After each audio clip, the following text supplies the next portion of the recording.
quinto episodio de El ego reductor, de Luis Eduardo Gottman. Capítulo 3. Génesis del ego. La identidad constituye la base de toda esclavitud. Identifícate y estarás encarcelado. Cuando no te identificas, sigues siendo tú mismo y podrás encontrar la libertad. En eso consiste el cautiverio. El ego es el cautiverio y la ausencia de ego, la libertad. Y ese ego se identifica con algo que tú no eres. En palabras de Osho, todo el mundo se identifica con su nombre, pero todo el mundo nace sin nombre. Después, el nombre adquiere tanta importancia que hay quienes son capaces de morir por él. La importante función del ego. El ego tiene como función tratar de desorganizar el orden universal para verificar que existen unas leyes que rigen la creación, administración y funcionamiento de la creación. Es necesario hasta cuando ya no es necesario. Esto significa que mientras usamos el libre albedrío para verificar y actuar desde el creer ser o el deber ser, es necesario tener ego. Cuando conocemos las leyes universales y dejamos de ir contra estas leyes, el ego deja de ser necesario. Tiene la función de sufrir, angustiarse, confrontar, cuestionar, querer cambiar la realidad. El ego dice, no tengo por qué sufrir, y ese pensamiento acrecienta el sufrimiento. El sufrimiento es lo que te lleva a cambiar y transformarte. Sin barro no crece el loto. Toda situación es una bella oportunidad de crecimiento y poco a poco notarás que cuando gestionas las situaciones desde la paz, tus correspondencias cambian y entras en un flujo constante de armonía. El ego representa la etapa final del sueño universal. La identificación de la conciencia con la forma era una etapa necesaria en la evolución de la conciencia. Eckhart Tolle. No hablemos mal del ego, solo le haremos un escáner para desnudarlo y observarlo en profundidad, con el propósito de que puedas tener una visión más objetiva, menos pasional y limitada de la razón por la cual existe el ego, comprendiendo la experiencia y la necesidad de su existencia. Se hace necesario conocer un poco más esta estructura para poder hacer el ejercicio de la trascendencia. No puedes gestionar algo que no conoces. Así que te invito a hacer una radiografía del ego y sus sutiles caras y aristas. Desnudemos el ego. No es casual que tengas este libro en tus manos y leas estas líneas. Estoy más que seguro que va más allá de una mera curiosidad.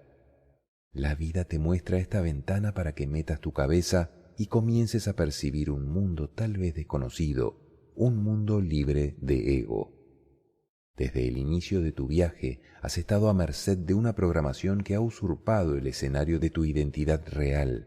Incluso antes de que nacieras ya tenías un nombre, una religión y hasta un color que determinaba tu sexo y condición. Aspectos que se juntaron y le dieron vida a las tres letras, E-G-O. Son estas pequeñas pero poderosas letras las que te han impedido conocer la esencia de quién eres realmente. Desde temprana edad, el ego se va construyendo a través de una amalgama de preceptos, pautas y mandatos que absorbes del entorno. Elementos que no cuestionaste y una vez te entrenaron para obedecer y hacer caso, se convierten en una cárcel que mantiene limitado y retraído tu potencial. Después de un tiempo, te convertiste en tu propio verdugo a través de limitaciones autoimpuestas que te han llevado a identificarte con roles, máscaras y etiquetas que no reflejan tu verdadero ser. Las tres letras que limitan. Estas tres letras han llegado a ser más que simples caracteres. Han sido las arquitectas de una versión de ti mismo que no es real y ha terminado por sumergirte en un proceso que se ha apoderado de tu narrativa personal, convirtiéndose en una coraza que, aunque aparentemente protectora, te ha impedido florecer plenamente.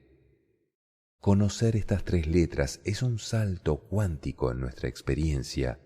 Entender su funcionamiento es un gran descubrimiento. Lo veremos a la luz de la sabiduría universal, más allá de la lupa freudiana, para tener argumentos prácticos y funcionales para su trascendencia.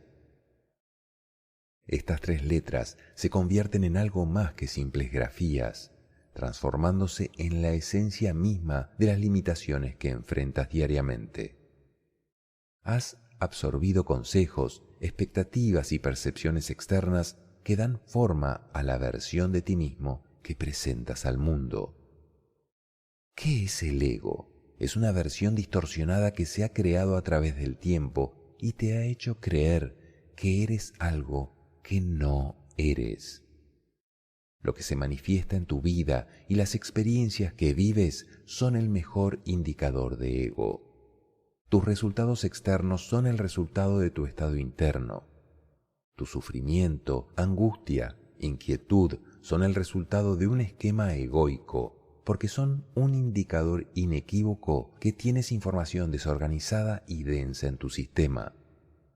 Aunque parezca que estoy criticando y reprochando el ego, lo que estoy tratando de hacer es encuadrarte para lograr una mirada más allá de los muros y a que reconozcas que, cuando íbamos al colegio, nos sentábamos y prestábamos atención a lo que el maestro nos enseñaba. Cuando íbamos a la iglesia, prestábamos atención a lo que el sacerdote o el pastor nos decía. La misma dinámica funcionaba con mamá y papá y con nuestros hermanos y hermanas. Todos intentaban captar nuestra atención. También aprendimos a captar la atención de otros seres humanos y desarrollamos una necesidad de atención que siempre acaba siendo muy competitiva. Según don Miguel Ruiz, en su libro Los 4 Acuerdos, los niños compiten por la atención de sus padres, sus profesores, sus amigos.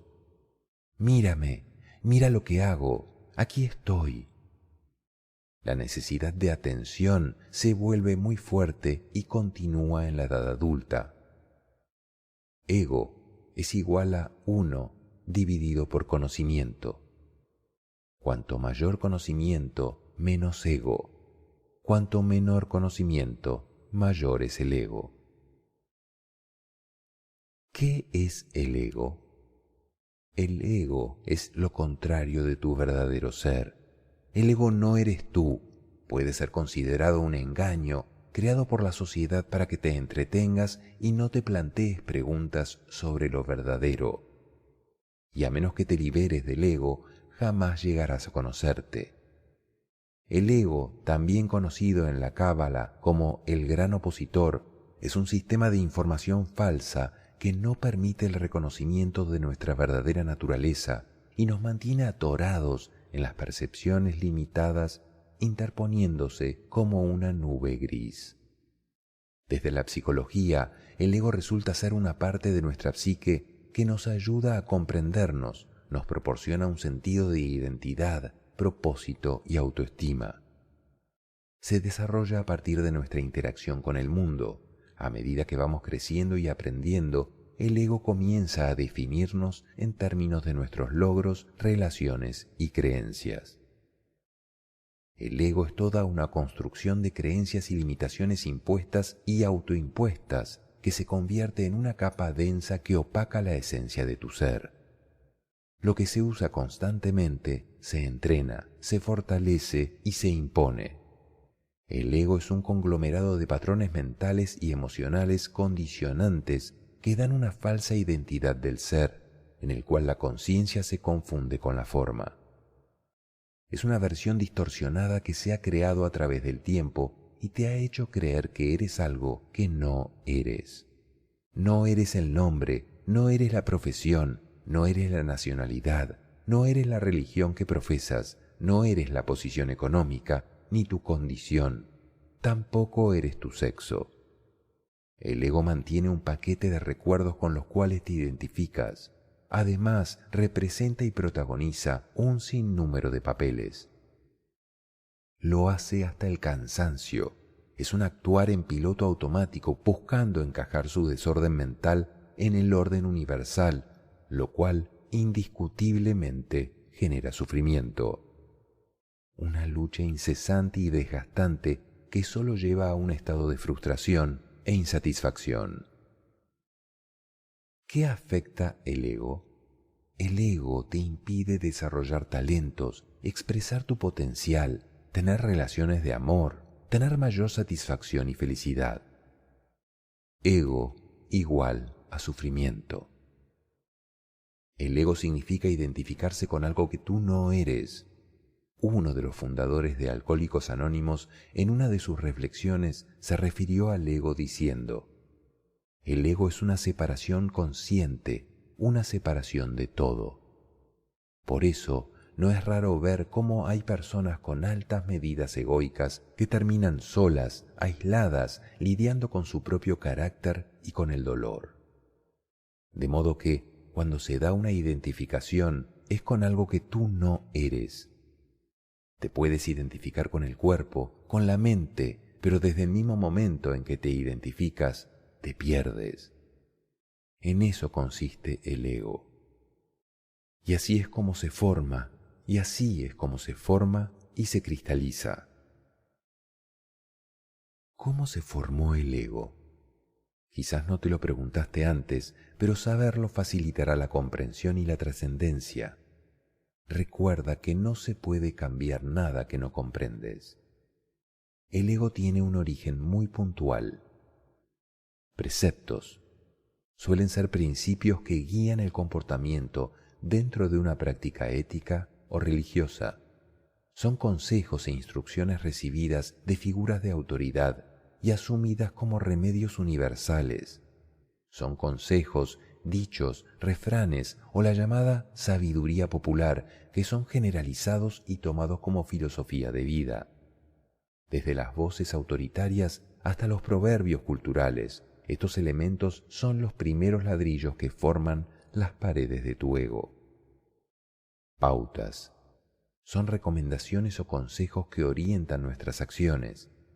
Estas pautas económicas, sociales, culturales y familiares inciden y determinan en gran medida tu personalidad. Como el segundo hilo de este tejido, te envuelven y moldean tus acciones y elecciones. Desde la elección de tu profesión hasta tus relaciones personales, estas pautas imponen una estructura que, a menudo, se aleja de tu ser. Te encuentras navegando entre las expectativas de la sociedad y las tradiciones familiares, tejiendo una tela que refleja más las expectativas externas que tus verdaderas aspiraciones. Estás inmerso en un entorno que moldea tus decisiones y comportamientos a través de normas sociales, económicas y culturales. La presión para cumplir con estas pautas a menudo te lleva a adoptar roles y comportamientos que no necesariamente reflejan tu verdadera esencia o van en detrimento de tu bienestar. Mandatos, órdenes o leyes explícitas que debemos seguir. Son percepciones inferidas respecto a las conductas de lo que está bien o mal, y aunque no son impuestas, terminan siendo prohibiciones autoimpuestas. En conjunto, estos elementos forman un tejido intrincado que constituye el ego, convirtiéndose en un aspecto central de tu identidad y perspectiva del mundo. Esto ocurre desde antes de nacer hasta los 18 años y hace parte del contrato mental necesario para desarrollar tu plan de alma y proceso pedagógico. Más adelante hablaremos de este tema. No naces con un ego definido, más bien se va construyendo a lo largo del tiempo a través de la interacción con el entorno y las personas que te rodean.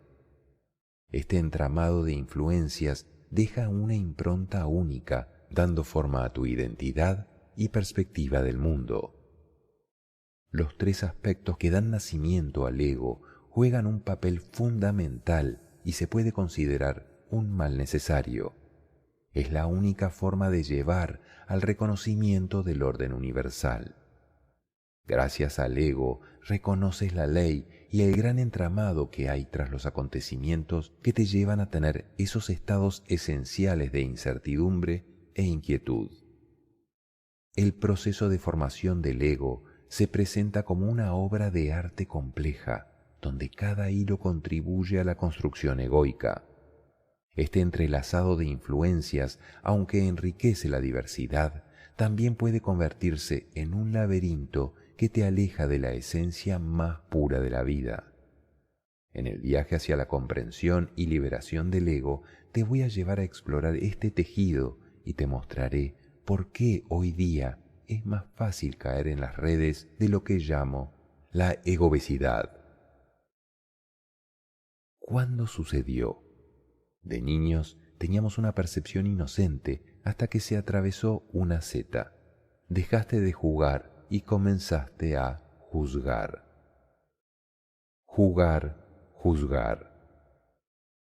La seta como punto de inflexión. La seta marca un punto de inflexión crucial en nuestro desarrollo. Con la introducción de juicios, justificaciones y expectativas, dejamos atrás la sencillez de la niñez. La seta representa el inicio de un período en el que comenzamos a categorizar, etiquetar y evaluar constantemente, perdiendo así la pureza de nuestra percepción inicial. Al cruzar la seta, nos vemos inmersos en un mundo de prejuicios, comparaciones y competencia. Comenzamos a evaluar a los demás y a nosotros mismos en términos de éxitos, apariencia y estatus. La seta introduce la autoconciencia, pero también puede dar paso a la autoexigencia y a la búsqueda constante de validación externa. Pautas, mandatos y preceptos actuales. Desde selfies perfectamente editadas hasta la constante necesidad de likes, la era digital ha inflado los egos y distorsionado la percepción de la realidad. La hiperconexión alimenta la ilusión del yo ideal, donde cada publicación es meticulosamente pulida para encajar en los estándares de belleza y éxito que la sociedad virtual demanda. La búsqueda implacable de validación en forma de corazones y comentarios ha transformado la autoestima en una moneda digital, donde la aceptación en línea se convierte en la medida de la valía personal. En este vasto paisaje digital, la identidad se desvanece, dando paso a una realidad filtrada y cuidadosamente seleccionada. Las interacciones humanas se reducen a intercambios superficiales y a menudo efímeros, mientras que la constante comparación con los demás crea una competencia virtual por la atención y la aprobación. El resultado es una generación atrapada en la paradoja de estar más conectada que nunca, pero simultáneamente más distante de su propia identidad genuina. La obsesión por cultivar una imagen impecable online ha engendrado una cultura de egos inflados como globos de helio, pero igualmente susceptibles, porque la validación externa se convierte en un pilar frágil para la construcción de la identidad. La brecha entre la representación digital y la realidad tangible se ensancha, dejando una generación que lucha por reconciliar la imagen proyectada en pantalla con la complejidad auténtica de su ser. Si la mayoría de nosotros permanecemos ignorantes de nosotros mismos, es porque el autodescubrimiento es doloroso y preferimos los placeres de la ilusión. Aldous Huxley. En esta era de constante exposición, la pregunta es si estamos creando un yo ideal que, en última instancia, nos aleja de la verdadera esencia de la humanidad, la autenticidad y la conexión real. La ilusión del yo ideal se erige como un desafío a la percepción genuina de la realidad, dejando a la sociedad digital en un viaje de autorreflexión para redescubrir la autenticidad en un mundo cada vez más filtrado. En este escenario de luces parpadeantes y perfiles brillantemente pulidos, algunos comienzan a cuestionar el costo emocional de esta búsqueda incesante de validación virtual. Las mentes, atrapadas en una red de algoritmos y notificaciones, buscan desesperadamente encontrar un equilibrio entre la necesidad de conexión digital y la esencia pura de la identidad personal. El ego solo puede existir con los demás cuando hay otros. Quizás por ello en la sociedad hay dolor, porque el ego se pone enfermo, se siente asfixiado y se siente al borde de la muerte. Hoyo. No obstante, en medio de este mare magnum digital, hay quienes buscan la autenticidad y la conexión humana real. Espeguito, espeguito, ¿quién es el más bonito? ¿Qué haces, ego? Yo, aquí, arreglándome. Estoy gordo pero aguantador. Además, con mis fajas de cursos y talleres, no se me nota la gordura. La identificación con el ego es una manera de conocimiento inmadura, pero es lo mejor que podemos hacer como niños. Las falsas creencias no tienen nada de malo en sí mismas. Las adoptamos para cubrir una herida interna que es ahora parte de nuestro inconsciente. Hasta que no la encontremos y la sanemos, daremos vueltas inconscientemente alrededor del mismo patrón de comportamiento. Este repetitivo y desagradable comportamiento es la manera en la que nuestro cuerpo y mente nos está diciendo que tenemos una herida que necesita ser sanada. Las emociones son naturales y sanas y no hay que suprimirlas.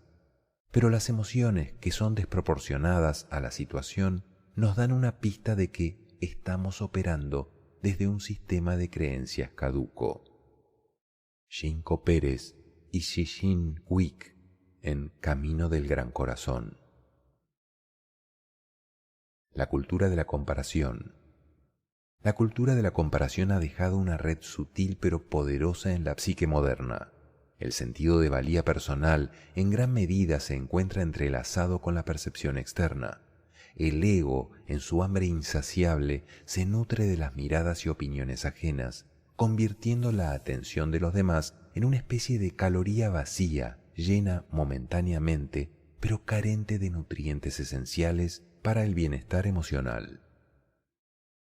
En este constante afán de búsqueda de atención, reconocimiento, alabanza y admiración, el individuo se ve arrastrado en una vorágine de comparaciones. Cada logro, cada aspecto de la vida no se mide en términos personales, sino en la percepción que otros tienen de ello. Este ciclo perpetuo de validación externa se asemeja a un festín aparentemente saciante, pero que en realidad deja un vacío interior cada vez más grande. Como las calorías vacías que alimentan el cuerpo, pero no lo nutren, la atención externa puede proporcionar una sensación momentánea de plenitud, pero no contribuye al crecimiento y desarrollo emocional sostenible. La paradoja se manifiesta cuando, a pesar de acumular reconocimientos y elogios, la sensación de vacío persiste y el ego, en su afán insaciable, sigue clamando por más. En este escenario, la necesidad constante de compararse con los demás se convierte en un camino hacia la insatisfacción crónica. Cada logro ajeno se percibe como un recordatorio de las propias carencias, y la esencia personal se diluye en la búsqueda desesperada de destacar en el escenario de la aprobación externa. Según François Garagnot, un ser inspira 3 tipos de estima: por lo que es, por lo que tiene, por lo que hace. Por lo que se tiene. Si tu estima está basada en las adquisiciones o bienes materiales, es una estima muy efímera e inestable. El tener ciertas seguridades y comodidades da una sensación de suficiencia y productividad. Si basas tu valía personal en lo que tienes, sufrirás una vez desaparezcan los objetos de tu satisfacción interior. Será muy fácil caer en los apegos a lo material, que te puede llevar a una sensación de vacío y un constante miedo a perder. ¿Cuántos han acabado con su vida al perderlo todo? Por lo que se hace. Esta estima se reconoce fácilmente porque propicia una correspondencia a ser estimado por lo que haces. También puedes sentirte satisfecho por tus propias habilidades. Sin embargo, esto no garantiza que sea una estima sana, pues generalmente esta estima sucumbe a los estados emocionales de los otros, tanto si las personas te agradecen o no te agradecen los esfuerzos que haces por ellos. De aquí surge el egocentrismo y el egoísmo que hacen mucho daño en las relaciones interpersonales. Tu quehacer está destinado a obtener ese tipo de beneficio que te haga indispensable para los demás o que promueva la dependencia. Por lo que eres. Este es el punto donde intenciono llegar contigo, a esa autoestima por lo que eres. Primero, como creación perfecta de Dios. Segundo, como seres dotados con talentos, capacidades diversas y valores, reconociendo lo importante que eres por ser un diseño único y especial de Dios. La verdadera paradoja radica en que, mientras más te esfuerzas por agradar, demostrar lo que tienes y haces, más te alejas de satisfacerte a ti mismo. La liberación de esta paradoja implica un acto consciente de reconexión contigo mismo. La verdadera validación proviene del reconocimiento de qué eres y quién eres, y la coherencia con tus propios valores más allá de los aplausos digitales. Siembra y cultivo del ego. No basta con recibir información, es crucial interiorizarla, ponerla en práctica y observar sus resultados. El ego, esa estructura intrincada y necesaria en la pedagogía del universo, se siembra en nosotros a medida que enfrentamos los desafíos de la vida. El cultivo del ego comienza con la exploración de comportamientos, actitudes y máscaras. Esta entidad, casi como un aprendizaje impulsado por la obstinación, se entrelaza con nuestra identidad. En su afán de protegernos y de navegar por la complejidad del mundo, el ego adopta distintas formas, cada una diseñada para lidiar con las circunstancias que se presentan. Este proceso de ensayo y error, aunque a veces doloroso, es esencial. A través de cada experiencia, el ego busca entender y controlar su entorno. Se manifiesta en arquetipos que, si bien pueden ser fuente de sufrimiento, también son vitales para saturar el barómetro interno que indica ya es suficiente. Es como si el ego, con su terquedad inherente, necesitara explorar hasta los límites para finalmente reconocer sus propias limitaciones. A medida que nos sumergimos en estos ensayos del ego, llegamos a comprender su complejidad y sus alcances. Somos testigos de las máscaras que crea, las actitudes que adopta y los arquetipos que asume. Este proceso, aunque desafiante, nos ofrece la oportunidad de reconocer la ineficiencia del ego para afrontar la totalidad de la vida. Así, en este viaje introspectivo, comenzamos a despojarnos de capas superfluas y a reconocer que la verdadera plenitud yace más allá de las construcciones del ego. La configuración de la identidad. En los primeros años de vida, todos experimentamos ajustes desafiantes. Incluso si nuestros padres tenían las mejores intenciones, a menudo no lograron colmar todas nuestras necesidades infantiles.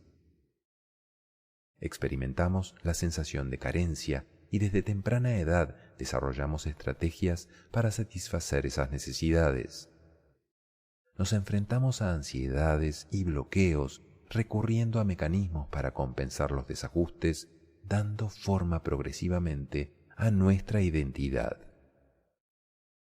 Cuanto más intensos sean estos desajustes, mayor rigidez adquiere nuestra personalidad, que se fortaleció para evitar heridas y se volvió resistente en áreas donde se percibía más vulnerable, todo en un esfuerzo por evitar el sufrimiento. ¿Cómo definir nuestra identidad? Nuestra identidad es un conjunto de respuestas condicionadas y aprendidas a través de nuestras interacciones con otros. Constituye una amalgama de miedos y creencias que no reflejan nuestro ser verdadero. Al identificarnos plenamente con ella, Al creer que somos nuestra personalidad, nos abandonamos a nosotros mismos, nos resistimos al cambio porque implica revivir el dolor de la infancia, cuando experimentamos abandono, desvalorización o desprotección. Cambiar significa enfrentar nuevamente la rabia, el miedo y la exposición a descubrir aspectos de nosotros mismos que permanecían ocultos. Pero al decidir explorar nuestro yo auténtico y reconocer las máscaras que llevamos, al permitirnos sanar, emergerá nuestro verdadero ser, aquel ser genuino que en su niñez necesitó protegerse para evitar el sufrimiento.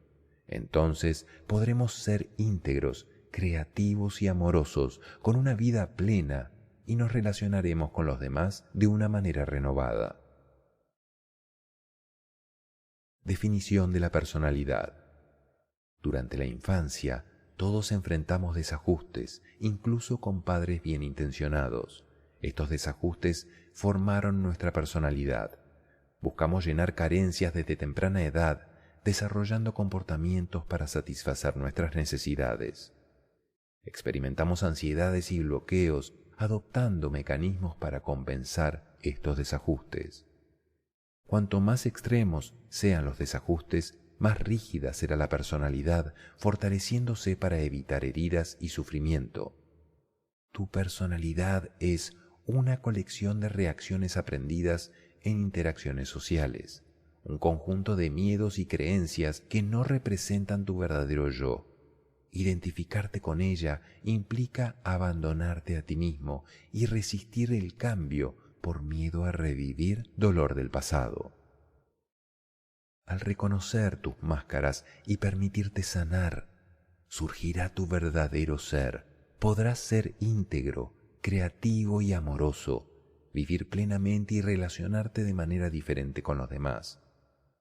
Inevitablemente, la personalidad, yo, ego, tiene que hacer ensayos hasta que se sature y verifique que su comportamiento no está en flujo.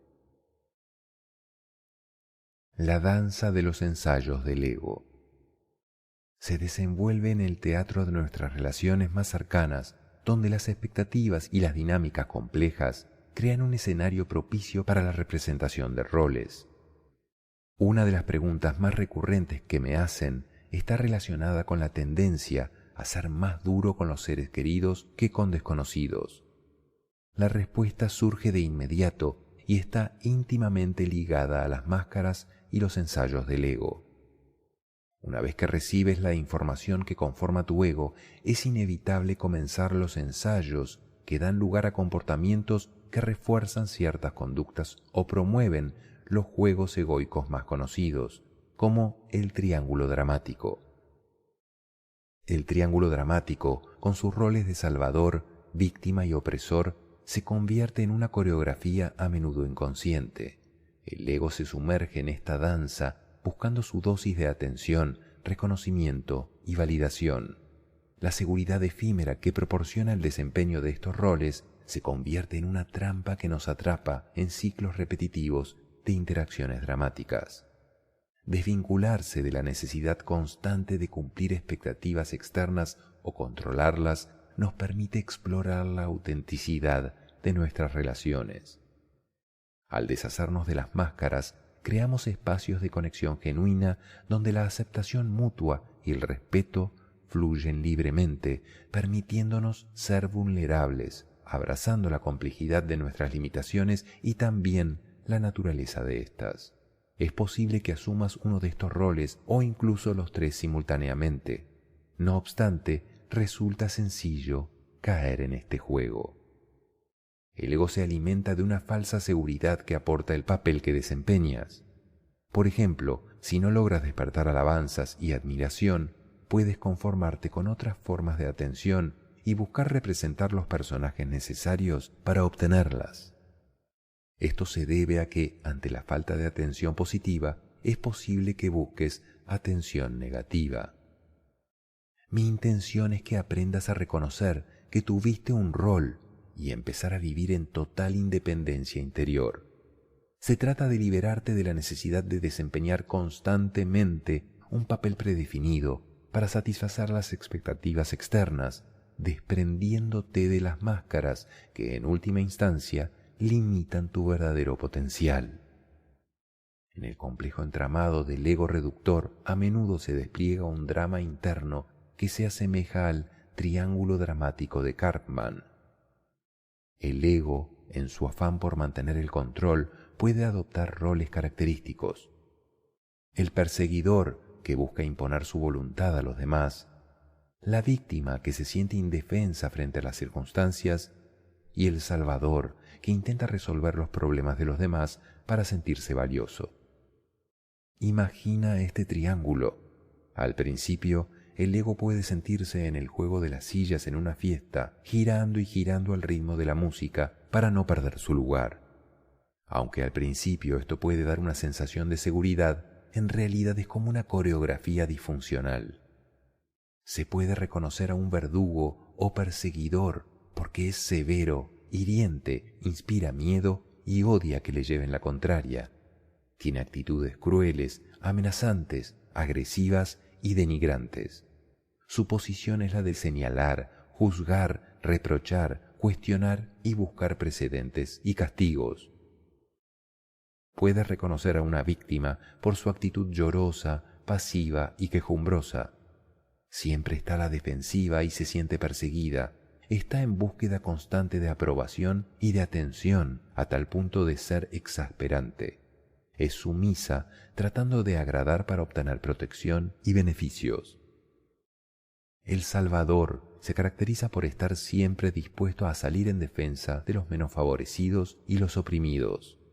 Su actitud protectora infantiliza a los que lo rodean, no permitiéndoles asumir sus experiencias de vida, y termina creando deudas morales para retener a sus salvados. Son personas capaces de sacar un pez del agua para que respire. Las relaciones basadas en estos roles consumen una vasta cantidad de energía, desgastan e intoxican. Este juego de roles es complementario, es decir, una víctima tiene un verdugo y, por supuesto, un salvador. Estos roles fueron una respuesta adaptada a una situación real y que determinó el ensayo. Cualquiera de estos ensayos deriva en conductas manipuladoras que sutilmente nutren el ego y propician lo que llamo las tendencias de enganche.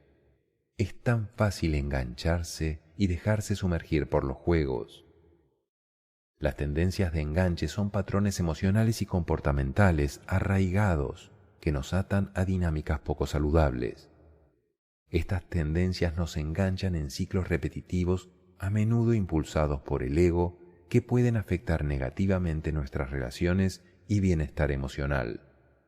Por ejemplo, podríamos hablar de la tendencia a buscar constantemente la aprobación de los demás, donde nos enganchamos a la necesidad de validación externa para sentirnos valiosos. También podría ser la tendencia a asumir siempre el papel del salvador, sintiendo la obligación de resolver los problemas de los demás para sentirnos necesitados y valiosos. ¿Y qué decir de la necesidad de ser víctima?